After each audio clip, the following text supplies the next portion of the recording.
आपका स्वागत करता हूं जावा सीखने की सीरीज में। आज हम सीखने वाले हैं सिंपल जावा प्रोग्राम, जिसमें हम डिस्कस करेंगे, जानेंगे कि जावा के पहले प्रोग्राम में कि हम उसको कैसे सेव करेंगे, उसको कैसे एग्जीक्यूट करेंगे, उसका नेम क्या देना है और उसका फाइल नेम कैसा होना चाहिए, उसको कंपाइल करते टाइम हमको क्या कमांड देनी है, इसके बारे में हम जानेंगे। और हम जानेंगे उसके कुछ जो कमेंट्स के बारे में और उसके स्ट्रक्चर के बारे में। जावा के जो प्रोग्राम होते हैं वो ऑब्जेक्ट ओरिएंटेड होते हैं, भले ही एक सिंपल प्रोग्राम हो, तो हम उनके बारे में जानेंगे।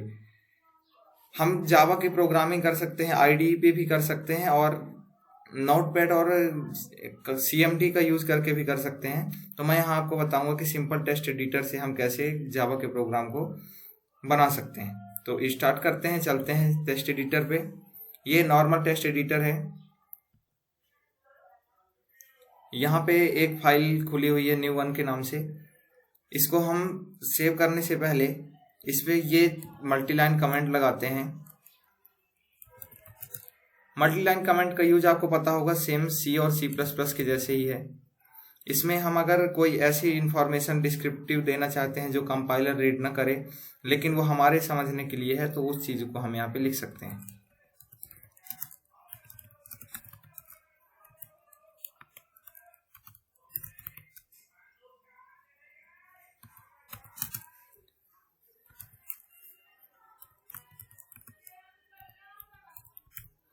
ये हमारा मल्टीलाइन कमेंट होता है, /* से शुरू होता है और */ से एंड होता है। इसके बीच में जितना भी लिखा हुआ है उसको कंपाइलर इग्नोर कर देगा, मतलब कंपाइलर इनको स्किप कर देगा। इसके बाद एक और तरह का कमेंट यूज होता है जावा में, ये है सिंगल लाइन कमेंट। ये // से स्टार्ट होता है और जब तक न्यू लाइन कैरेक्टर कंपाइलर को नहीं मिलेगा उतने तक के कंटेंट को कंपाइलर स्किप कर देगा।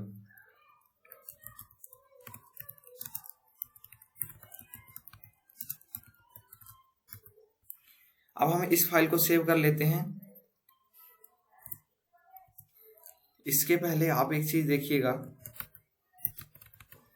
सिंपल नोटपैड और नोटपैड प्लस प्लस में अंतर यह है कि अगर हम इसको जावा एक्सटेंशन से सेव कर देते हैं तो जो जावा के कीवर्ड हैं वो अलग तरीके से हाईलाइट हो जाएंगे, जिससे जो हमारी कोडिंग में होने वाली टाइपिंग एरर है वो हमको वहीं पे समझ में आ जाएगी और हमारे कोड में सिंटेक्स एरर होने की संभावना कुछ कम हो जाती है।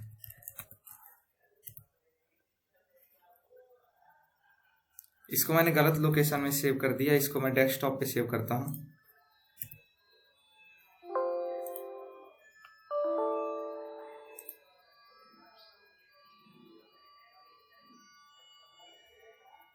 ये डेस्कटॉप पे सेव हो गया है। अब यहाँ पे हमने क्लास कीवर्ड का यूज किया है। इससे कंपाइलर को हम ये बता रहे हैं कि यहाँ पे क्लास डिफाइन की जा रही है और बाय कन्वेंशन जो हमारी मेन मेथड जिस क्लास में रहती है उस क्लास का नाम हम फाइल के सोर्स कोड फाइल के नाम के साथ सिमिलर रखते हैं। तो हम यहाँ पे सिंपल यूज करेंगे। ये एक आइडेंटिफायर है और ये 2 कर्ली ब्रेसेस यहाँ पे हैं। इस क्लास का जितना भी डेफिनेशन है वो आपके इन दोनों कर्ली ब्रेसेस के बीच में होगी।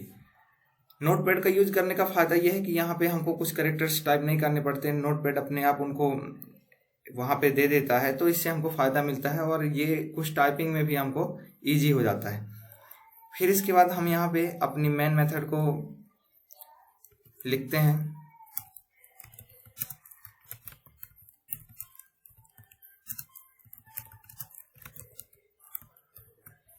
यहाँ पे जो पब्लिक है ये एक एक्सेस स्पेसिफायर है जो कि ये बता रहा है कि जो ये main method outside of class access की जा सकती है। और जो स्टैटिक कीवर्ड है, यहाँ पे स्टैटिक कीवर्ड से ये डिफाइन हो रहा है कि जो मेन मेथड है इस क्लास को इंस्टेंशिएट किए बिना, क्योंकि जो प्रोग्राम का एग्जीक्यूशन स्टार्ट होता है वो मेन मेथड से ही स्टार्ट होता है, तो मेन मेथड को इन्वोक करने के लिए हमको मेन मेथड के इन्वोकिंग के टाइम पे इस क्लास के कोई भी ऑब्जेक्ट नहीं बनाए गए होते हैं। तो स्टैटिक कीवर्ड से हम ये डिफाइन करते हैं कि बिना इसके ऑब्जेक्ट बनाए इस क्लास के इस मेन मेथड को इन्वोक किया जा सकता है। यहाँ पे वॉइड है, ये रिटर्न डेटा टाइप बता रहा है कि मैन कोई भी डेटा टाइप यहाँ पे रिटर्न नहीं कर रहा है। आने वाले प्रोग्राम्स पे हम यहाँ पे रिटर्न डेटा टाइप का भी यूज करेंगे। जावा में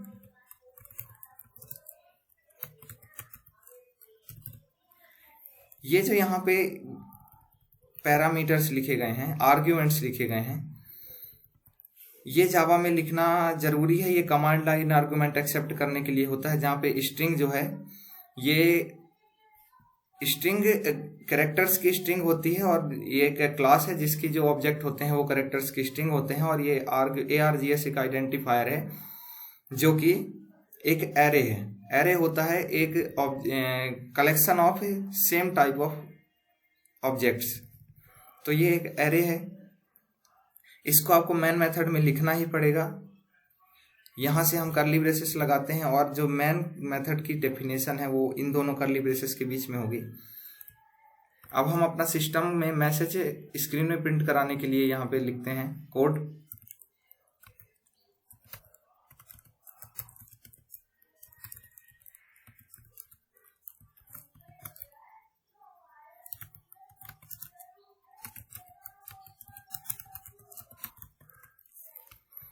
यहाँ पे जो ये सिस्टम है ये एक प्री डिफाइंड क्लास है जो कि हमारे प्रोग्राम को सिस्टम का एक्सेस देती है।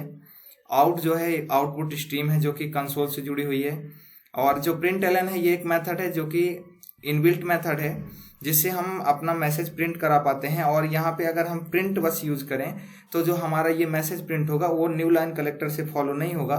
मतलब अगर हम अगला मैसेज प्रिंट कराएंगे तो वो उसी के आगे से प्रिंट हो जाएगा, लेकिन अगर यहाँ पे हम println लिख देते हैं तो हमारा जो अगला मैसेज होगा वो इसके नीचे से प्रिंट होगा, मतलब एक लाइन छोड़ के। यहाँ पे फिर ये इसको ये भेजा गया है मैसेज, और यहाँ पे हम टर्मिनेटर लगाएंगे। जावा के जितने भी लॉजिकल स्टेटमेंट है वो टर्मिनेटर से एंड होते हैं। इस सिंपल प्रोग्राम में हम कुछ नहीं, इसमें केवल बेसिक चीज़ें जानने वाले हैं कि हम उसको सेव कैसे करते हैं और जो हमारे प्रोग्राम का स्ट्रक्चर है वो कैसा होता है। यहाँ पे जो ये दूसरा कर्ली ब्रेसेस है, क्लोजिंग कर्ली ब्रेसेस, ये मेन मेथड को यहाँ पे क्लोज कर रहा है, और जो लास्ट कर्ली ब्रेसेस है वो क्लास की डेफिनेशन को यहाँ पे एंड कर रहा है। इसके बाद हम यहाँ पे एक और कमेंट लगा देते हैं। ये कमेंट बहुत यूजफुल होते हैं जब हम किसी लार्ज प्रोग्राम पे वर्क कर रहे हों और हमको उसकी वर्किंग समझाने के लिए। अब हम इसको सेव कर, जैसा कि हमने अपने प्रोग्राम को सेव कर लिया है, ये सिंपल नाम से मैंने डेस्कटॉप पे ही शो करने के लिए सेव किया है। यहाँ पे ये सिंपल नाम से नोटपैड फाइल, जावा फाइल यहाँ पे सेव हो चुकी है। अब हम इसको रन करने के लिए CMD ओपन करेंगे।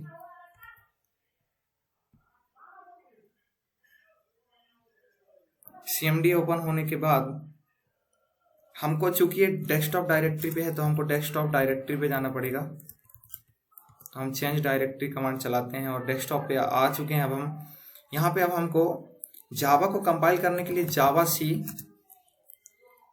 सी कमांड, और इसको आर्ग्यूमेंट देना पड़ेगा फाइल नेम simple.java। यहाँ पे जावा एक्सटेंशन हमको देना जरूरी है। अगर हम इसको नहीं देंगे तो कुछ इस तरह का एरर आता है।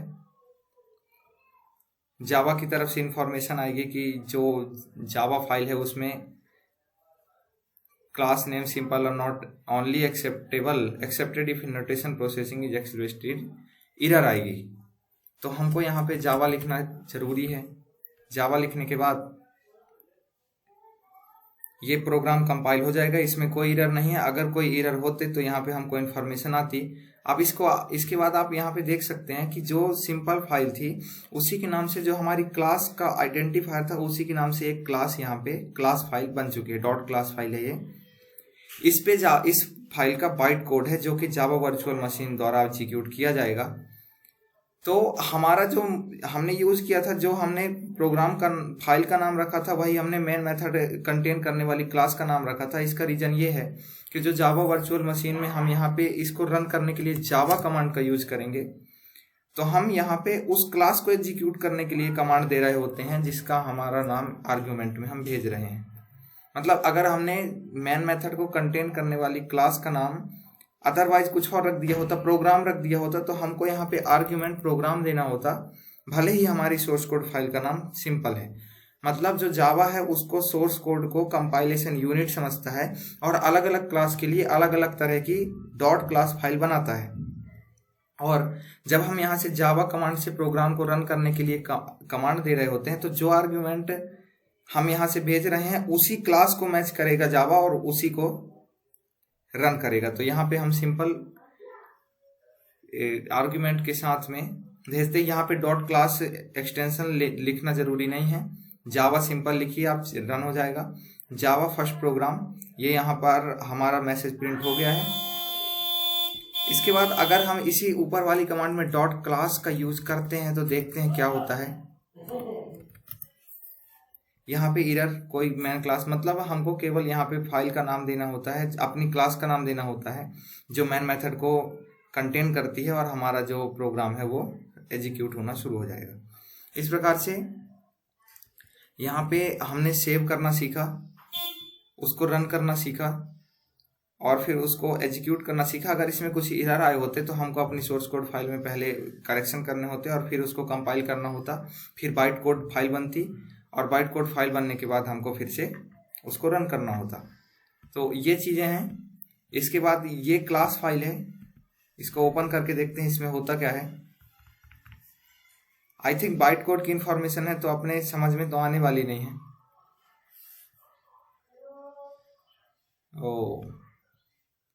ओके, थोड़ा सा यहाँ पे देख लेते हैं, ओपन विथ ऑप्शन यार। ओके ठीक है, यहाँ पे हमने सिंपल क्लास फाइल को खोला हुआ है। यहाँ पे जैसे कि आप देख सकते हैं सिंपल क्लास फाइल को खोला है, तो किसी इस तरह से उसमें बाइट कोड होता है। इसको आप देखिए, ये हमारे समझ में आने वाला नहीं है।